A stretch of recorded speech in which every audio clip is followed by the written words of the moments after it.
తాకట్లో ఉన్న మీ బంగారాన్ని విడిపించి ఆ రోజు ఆన్లైన్ రేటుకి కొంటాం. Sharma gold company. నమస్తే, వెల్కమ్ టు సుమన్ టీవీ. నేను పద్మిని. ప్రస్తుతంతో పాటు ప్రముఖ ఆధ్యాత్మికవేత్త, వాస్తు జ్యోతిష పండితులు, జ్యోతిష్య రత్న బిరుదాంకితులు శ్రీమతి డాక్టర్ సూరంపూడి భానుకోటేశ్వరి గారు మనతో పాటు ఉన్నారు. మాట్లాడదాం. నమస్కారం అండి. జై శ్రీరామ్. శ్రీమాత్రే నమః. శ్రీ గురుభ్యో నమః. ఇక ఈ సంవత్సరంలో వస్తున్నటువంటి ఆఖరి అమావాస్య, ఫాల్గుణ అమావాస్య వచ్చేస్తోంది రేపు బుధవారం. ఎటువంటి కాంబినేషన్స్ తో వస్తోంది? అమావాస్య పౌర్ణమి తిథులను అస్సలు వదులుకోకండి అని చెప్తూనే ఉంటారు మన పెద్దవాళ్ళు. మరి ఈ అమావాస్య సిగ్నిఫికెన్స్ ఏంటి? తర్వాత నూతన సంవత్సరాన్ని మొదలు పెట్టడానికి ముందు రోజు కాబట్టి మర్నాడు ఉగాది కదండి. అవునండి. మరి ఈ ఇల్లు కడుక్కోవడాలు, దేవుళ్ళని శుభ్రపరచుకోవడాలు ఇవన్నీ ఎప్పుడు చేసుకోవచ్చు? పులికాపు ఎప్పుడు చేయొచ్చు? ఇవన్నీ ఒక్కసారి చెప్తారా? తప్పకుండా పద్మిని.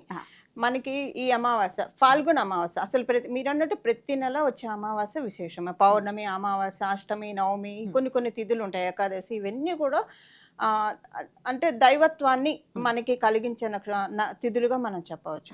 అందులో ఫస్ట్ అండ్ ఫార్మోస్ట్ ప్లేస్ అమావాస్యకు ఉంటుంది. ఇప్పుడు మనము కొన్ని వింటూ ఉంటాం, భగవంతుడికి పూజ చేస్తూ ఉంటే మనసు లగ్నం కావడం లేదు, మనం చాలా మంది చేసుకోలేకపోతున్నారు, ధ్యానం చేసుకోలేకపోతున్నారు, ఏదైనా ఒక వ్రతం కానీ ఏదైనా పెట్టుకుందామని అంటే ఏవో ఒక ఆటంకాలు వస్తూ ఉన్నాయి. సపోజ్ ఎంతెందుకు ఏదైనా ఒక పుణ్యక్షేత్రానికి వెళ్ళాలంటే కూడా ఏదో ఒక ఆటంకంతో వెళ్ళలేకపోతూ ఉన్నారు. వీటన్నిటికీ కారణం ఏంటి? రాహు భగవానుడు. ఆయన బాగా ఉంటే కనుక ఆధ్యాత్మికంలో ఆయన తీసుకెళ్లేంత ఉన్నత స్థితిని ఇంకే ప్లానెట్ కూడా తీసుకెళ్ళలేదు. రాహు తీసుకెళ్తారు. ఆయన కనుక బాగా ఉండాలి, ఆయన ప్లేస్మెంట్ చాలా బాగా ఉండి మనల్ని తీసుకెళ్లే డైరెక్షన్ లో ఆత్మకారక ప్లానెట్ అయ్యి, ఆత్మకారక ప్లానెట్ రాహు అయినప్పుడు మనం ఆ ప్యూర్ సోల్ ని మనం మెయింటైన్ చేస్తూ ఉంటే ఆయన తీసుకెళ్తాడు. ఫర్ ఎగ్జాంపుల్ చెప్పండి, మీరు ఆయన ఎక్కడుంటే మీరైతే బాగున్నట్టుగా కన్సిడర్ చేస్తారు? ఉపచయ స్థానాలు, రాహుకేతువులకి ఎప్పుడైనా సరే ఉపచయ స్థానాలు 3, 6, 11 ఉపచయ స్థానాలు చాలా మంచిది. ఈ ఉపచయ స్థానాలు కనుక మిథున రాశి, కన్యా రాశి, కుంభరాశిలో పడింది అనుకోండి, ఇంకా పుణ్యం పుచ్చిపోయినట్టు. చాలా మంచిది అనమాట. చాలా ఎక్స్ట్రీమ్ యోగాన్ని ఇచ్చేస్తారు. ఇప్పుడు ఎలా తీసుకెళ్తారు అనే దానికి అందరూ కూడా స్పిరిచువల్ ప్రాక్టీస్ లోనే ఉండాలని ఉండదు. ఫస్ట్ ఏంటంటే, ఇప్పుడు జన్మలు తీసుకుంటూ life after life after life after life ఉంటుంది కదా. సో కొంతమందికి ఏంటంటే పుణ్యకర్మ పెండింగ్ ఉన్నప్పుడు ఇంకా వాళ్ళ చేత ఆ పుణ్యకర్మ అంతా అనుభవింపజేసి పాపకర్మల్లోకి వాళ్ళని తోయకుండా వాళ్ళని ఒక మంచి స్టేజ్లోకి తీసుకెళ్తారు. ఇప్పుడు మనకి పర్ఫెక్ట్ ఎగ్జాంపుల్ చెప్పాలంటే అబ్దుల్ కలాం గారు, ఓకే, అలాగే మనకి రతన్ టాటా గారు, వీళ్ళందరికీ అంటే వాళ్ళందరి లైఫ్ చూస్తే వాళ్ళ చార్ట్స్ నాకు తెలియదు. అంటే మీకు రాహువు ఎలా తీసుకెళ్తారు, వాళ్ళ లైవ్లీహుడ్ని వాళ్ళకొక్కళ్ళకే కాదు, ఒక మంచి దీపాన్ని వాళ్ళు వెలిగించుకొని ఆ దీపంతో వాళ్ళు చలి కాచుకొని చాలా మంది జనాలకు ఉపయోగపడే పనులు చేశారు. ఇంకా మహా అయితే వాళ్ళకి ఇంకా 1-2 జన్మలు కూడా ఉంటే ఉండవచ్చు, లేదా ఇంకా ఉత్తమ గతులకు కూడా వెళ్ళవచ్చు, అంత పుణ్యకార్యాలు చేశారు కాబట్టి. సో ఇలాగా మనకి ఫిలిం యాక్టర్స్ లో చెప్పాలంటే రజనీకాంత్ గారు. సో ఆయన చార్ట్ చూస్తే చాలా అంటే వండర్ఫుల్ గా అనిపిస్తుంది ఆయన చార్ట్. దీని గురించి సూపర్ స్టార్ కదా, ఒకసారి మాట్లాడతారా? ఎలాగా ఆయన చిన్నప్పుడు బాగా కష్టాలు అనుభవించి సడన్ గా రూట్ టర్న్ అయింది. ఇంకొకటి మీకు ఇప్పుడు అంటే టాపిక్ డైవర్ట్ అవుతుంది కానీ ఈ చిన్న ఎగ్జాంపుల్ చెప్పాలి. దొంగ సినిమా చూసారా? అందులో కొంచెం నీరు కొంచెం నిప్పు, ఆవిడ పేరు నేను మర్చిపోయాను. తన లైఫ్ కూడా అంతేనండి. ఎప్పుడైతే తను స్పిరిచువాలిటీ వైపు వద్దామని అనుకున్నారో, ముంబై వీధుల్లో, నగర వీధుల్లో ఆవిడ వెళ్తూ ఉన్నప్పుడు కార్కి యాక్సిడెంట్ అవ్వడము, ఆ కార్ యాక్సిడెంట్ అయినప్పుడు ప్రతి చిన్న అద్దం ముక్క మొత్తం ఆవిడ ఒళ్ళంతా దిగబడిపోయి మొత్తం ఫుల్ బాడీ సర్జరీ అయింది, ట్రాన్స్ఫర్మేషన్ అనమాట. అంటే ఈ జన్మ ఇప్పుడు ఆవిడ ఐడెంటిటీ చూస్తే ఆవిడేనే ఈవిడ అనిపిస్తుంది మొత్తం. అంటే అందరికీ అలా ఉంటుందని కాదు, ఇలా వెళ్ళే వాళ్ళు ఉంటారు, అలా వెళ్ళే వాళ్ళు ఉంటారు. కానీ ఆమె దాన్ని ఆత్మ బలంతో నెగ్గుకొచ్చారు. ఆవిడేమి వెనకడు గైల. ఇప్పుడు చాలా మందిని గైడ్ చేస్తూ ఉన్నారు ఆవిడ, కొన్ని విషయాల్లో గైడ్ చేస్తూ ఉన్నారు మొత్తం. ఇంకా అంటే కంప్లీట్ అంటే ఇప్పుడు ఏంటి, ఆమె ఉన్న ఫిలిం ఇండస్ట్రీ ఆ చామ్ అదంతా వీనస్ అనుకోండి, దాంట్లోంచి కంప్లీట్ గా బయటకు రావాలంటే మొత్తం ఆ వస్త్రం విడిచి ఇంకొక వస్త్రాన్ని, అంటే ఈ తోలు అనే వస్త్రాన్ని ట్రాన్స్ఫార్మ్ చేసుకొని అటు వెళ్ళింది అనమాట. సో ఈమెది కొంచెం సాడ్ అనుకోండి, అందరిది అలా ఉండదు. మాక్సిమం 90% ఆఫ్ ద కేసెస్ లో మంచి వేలోనే ఉంటుంది రాహుది.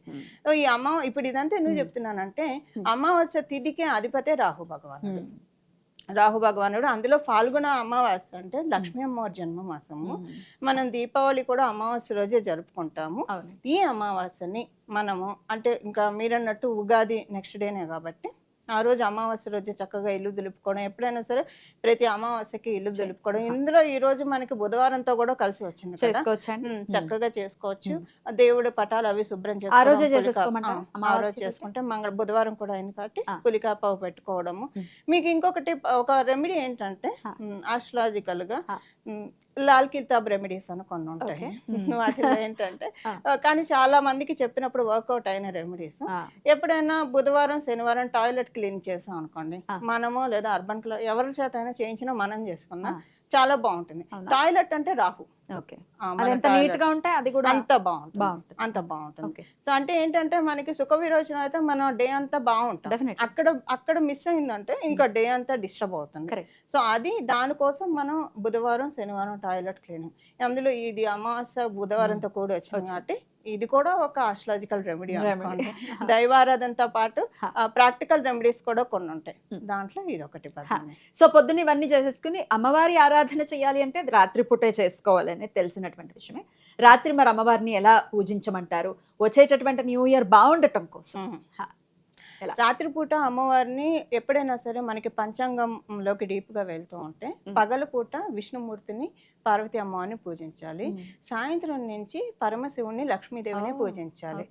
అందుకే మనకి దీపావళి కూడా సాయంత్రం పూట నుంచి దీపాలు అవి పెట్టడం అవన్నీ చేస్తాం.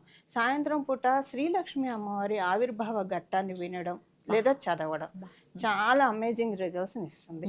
లేదా లక్ష్మీ అమ్మవారి సహస్రనామం చదవడం వినడము. ఇవేం చేయలేకపోయారు, ఒక టీవీనే ఫోన్ ఆన్ చేసేయండి, శ్రీ సూక్తం పెట్టేసేయండి, ఒక 16 times రిపీటెడ్గా అదే మోగనేయండి, అది చెవిలో అలా పడుతూ ఉంటుంది. ఇల్లంతా కూడా పాజిటివ్ ఆరా నిండుతుంది. పొద్దున్న ఇల్లంతా సర్దుకొని ఉంటాం కదా, జ్యేష్ఠాదేవిని అమ్మ నువ్వు వెళ్ళని మర్యాదగా సాగనంపుతాం కదా, ఇంకా లక్ష్మీ అమ్మవారు వస్తుంది, ప్రశాంతంగా అనిపిస్తుంది అనమాట. వైబ్స్ మీరు ఇలా చేయండి, ఆ రోజే ప్రశాంతత అనిపించకపోతే చూడండి. అద్భుతం అండి, మంచి రెమెడీ చెప్పారు. నిజంగా డెఫినెట్ గా ఇది అంటే చేయలేమండి, రకరకాల పర్సెప్షన్స్ ఉంటాయి, రకరకాల పరిస్థితులు ఉంటాయి. వారి ఇళ్ళల్లో అందరూ పూజలు చేసేసుకుని అందరూ కూర్చోలేరు. అట్లీస్ట్ వినడం, శ్రవణం కూడా నవవిధి మార్గాల్లో ఒకటి కాబట్టి మొదటిది కదా అది, మొదటిదే శ్రవణం అంటే అన్య విషయాలు వినకుండా భగవంతుడిని వింటే థర్డ్ హౌస్ అనేది మనం బాగుపరుచుకునే వాళ్ళం. ఖచ్చితంగా ఇలా చేసుకుని వచ్చేటటువంటి పరాభావన సంవత్సరం అందరికీ చాలా బాగుండాలి లక్ష్మీ అనుగ్రహం చేత అని మనస్ఫూర్తిగా కోరుకుంటూ చాలా అద్భుతంగా మాకు తెలియజేశారు. ఉపయోగపడేటటువంటి ఎన్నో విషయాలను తెలియజేశారు. కృతజ్ఞతలండి. నమస్కారం. మంగళం. నమో భగవతే వాసుదేవాయ.